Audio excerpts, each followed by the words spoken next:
आज पंडित दीनदयाल उपाध्याय की जयंती है।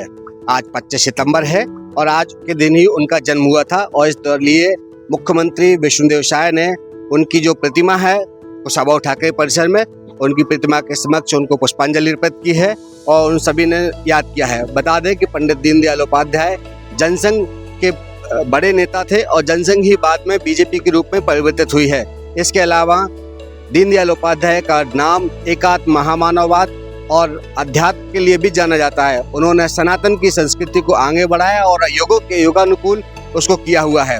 दूसरी बड़ी बात है कि समाज के अंतिम व्यक्ति के कतार में जो अंतिम पैदान पर खड़ा हुआ उसकी चिंता करने का जो विचार है वो पंडित दीनदयाल उपाध्याय का ही है। वर्तमान की भाजपा सरकार भी पंडित दीनदयाल उपाध्याय के एकात्म मानववाद की आगे बढ़ाते हुए उनके लिए कार्य कर रही है। आज इस मौके पर समस्त भाजपा के नेता और मुख्यमंत्री ने उनको इसलिए याद किया है। आज एकात्म मानववाद और अंत्योदय के प्रणेता हम सब लोगों के आदर्श पंडित दीनदयाल उपाध्याय जी की जयंती है।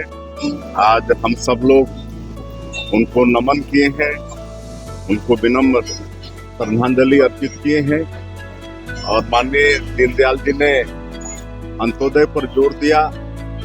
समाज के अंतिम छोर में जो आदमी खड़ा है उसके विकास पर जोर दिया और आज चाहे हमारे देश के यशस्वी प्रधानमंत्री श्री नरेंद्र मोदी जी हों, आज भारत सरकार के माध्यम से देश के गरीबों की वो सेवा लगातार कर रहे हैं। हमारी छत्तीसगढ़ की सरकार भी अंत्योदय की सेवा में लगा हुआ है, गरीबों की सेवा में लगे हुए हैं। हम सब लोग पंडित दीनदयाल उपाध्याय जी के अंत्योदय को लेकर आगे चल रहे हैं।